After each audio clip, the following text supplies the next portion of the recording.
get fed because the fishermen down in Loch Carron were feeding them that worked on the fish farms. So don't forget, these are using sound, so if those pumps are running in there, they think they're next to the fish farm, and then that's why. We'll just see. So he's got to be putting virtually no noise into the water, so sooner or later they should come to us.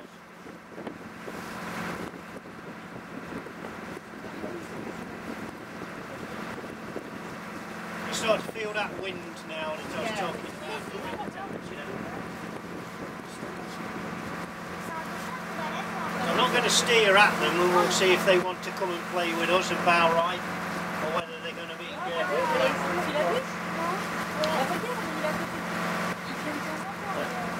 Then what we're going to do is head to the small island of Glashner and have a quick look at some of the birds.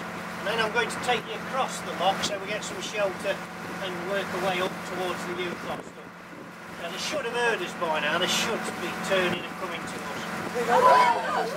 You'll have to stand up and lean over the side. Both sides. Both sides, they're right in front of the boat. Yeah, you can see them underwater because they've got a nice breathing.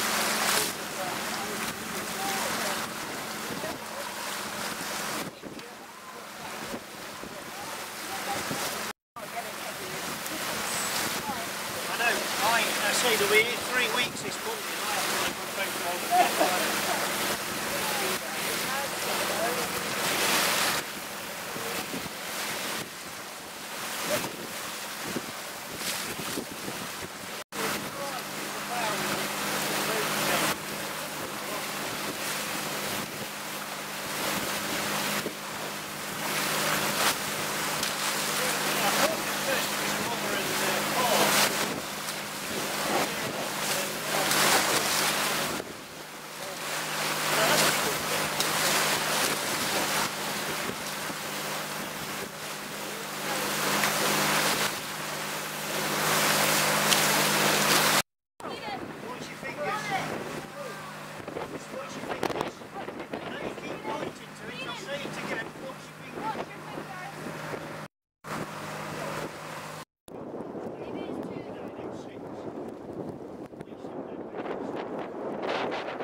We're looking across here at Strath Bay, and it gets its name from the valley where the road is.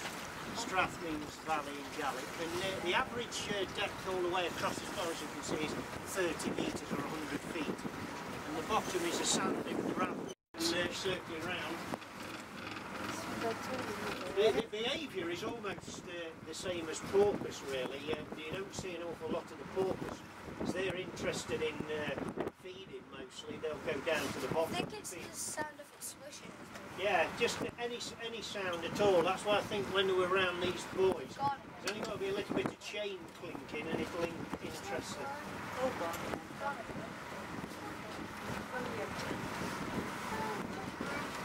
I think most of you got off sighting of them, maybe. So we'll go out and see if we can find some more.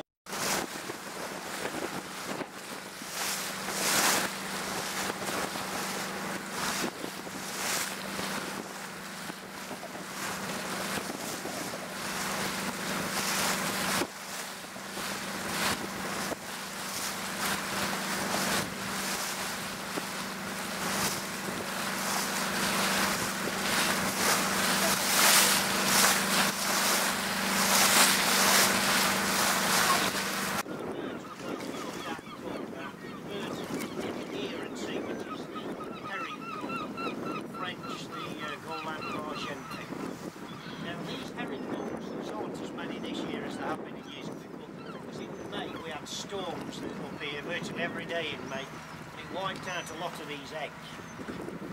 But we'll begin to see and hear the chicks of these birds. Now the adult birds are the white-bodied, light grey wings and black wingtips. And the chicks are the grey ones. There's one up there just to the left of the grey lag goose. And once you start to see and hear them, you'll see them all over the island. Now, will you believe me, a lot of most of these chicks are around about 13, 14 days old. They are big birds, they are one of the fastest growing birds from the egg. They have to grow fast. There's one there wanting to be fed just up in the grass. Can you see following the adult about? And he called around who paid. So that there's standing there all day and people say, what's that one? And they can tell you and then you won't get the impact on the difference between colours and shade. You can put it around your neck otherwise you'll lose it.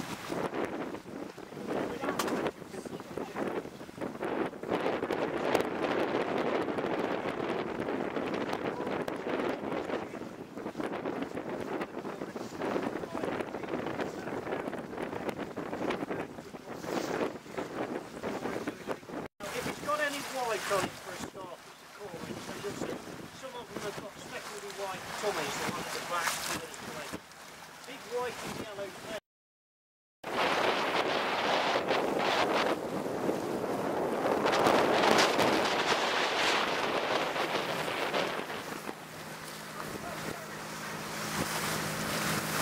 Well, to talk about the markaboo is that you see if you don't like birds, you're on the wrong cruise.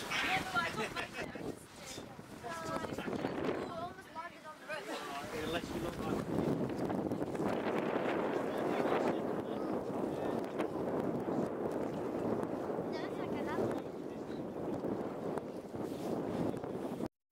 emerald bottle green, and it's a bit like what happens with the kingfisher.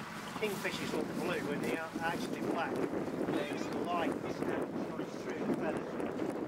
So this is why we call this area Shag Point. So you've got the great blackback gull here, pink legs tells us it's a great blackback, and that is looking at stealing food off some of these young shags if they manage to catch anything. They're a bit immature, they're not experienced, so the great blackbacks. But these chicks have got to, when they're ready to leave the nest, you see where the nests are, they have to hop down onto the water, they don't fly off the nest. Well, they haven't learned to fly, they'll learn to fish first. They'll then sink to the seabed where it will grow to be like a sea anemone. And then gradually, it's all stacked up, one on top of this one. You see, it looks like a little shuttlecock with an orange speck on it, an orange dot on it. That's the Medusa stage of a jellyfish. Now that's going to settle on the seabed and it will grow. This What's one here. What's that one there? That was a glue. Yeah, that's a sea gooseberry. Can you see it shining? Yeah, it shined red. Yeah. Why didn't it shine red? Well, it's a spectrum of colours on the little hairs as they swim. When you're old enough to watch the film The Abyss, where the aliens rescuing a man, that's where they got the inspiration from for the aliens. There's a lot of things that swim in the sea with lots of rows of hairs, and as the light catches it, this next gully, what used to be the school for the children, and it was used as a school right until the 1960s. It's been modified now into holiday accommodations, but the idea there again, the children. Beautiful design creature, and yeah, of course you can hold it if you want. Can I hold it? What? Muscles here, hold it tight. Make flat. Keep an hand underneath. Yeah, it's 50 quid's worth. Is that much that's worth? That's what I'll charge you if it drops here. So when I was talking to you about lobsters molting, you see how they got this line down the back. This will split when it's ready to spawn. It'll split, and inside is a new lobster. It's like a knight in armour climbing out a suit of armour, but the lobster will be very soft and vulnerable, so then it goes and hides in the water and drinks in salt water to expand its soft shell. Do you want to hold it? The height? It's not the killage, Hold that. That's it, yeah. You got it? Show you more. Alright, because it's not powerful. Then you've just caught. Right, you want to hold that one then? Show them how to do it properly. The cat. Yeah. Don't tell them that. But if they weren't cat, that would break your fingers. Yeah. Matthew, look. We'll get one that's not been abused. If you damage your claw at all, it usually throws it off. Same when you're cutting it. If you cut it wrong, if you damage it. So how do we tell whether the male or female is looking underneath? So this is a female, and on Duncan's is female. These are called the edible crab, and they're also called the pie crust crab because it's got the pie crust He's edging. got eyes. Funny. Pork usually got a bigger claw too. Yeah. And so we call them cocks and hens. This is a hen. So there's a, yeah, so that's a male. Can you see his tail underneath now? This is how we tell them. So this is the female, and this is where she keeps her eggs under there. So that's why they protect all underneath. And then the male will get hold of the female like that, and you can stick his tail up underneath and release his sperm. So the males have the big claws, look, for crunching. Big crab. You want to hold one of those? Looks like you've had a good holiday. Yeah. Looks like you've had a good holiday when you take your photos. You've been catching lobsters and crabs. When I was at It's the Great Escape. yeah. Except it's got cotton in there.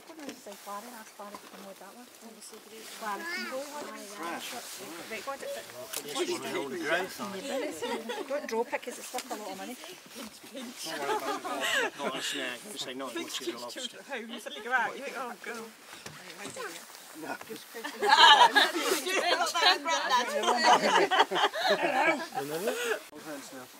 Oh, it's moving. Oh! Got no elastic bands on that one, Ant. You want that to get your fingers. No more powerful on the lobster, like that. Oh, yeah. I would say. What's up? Oh, Remember when I was saying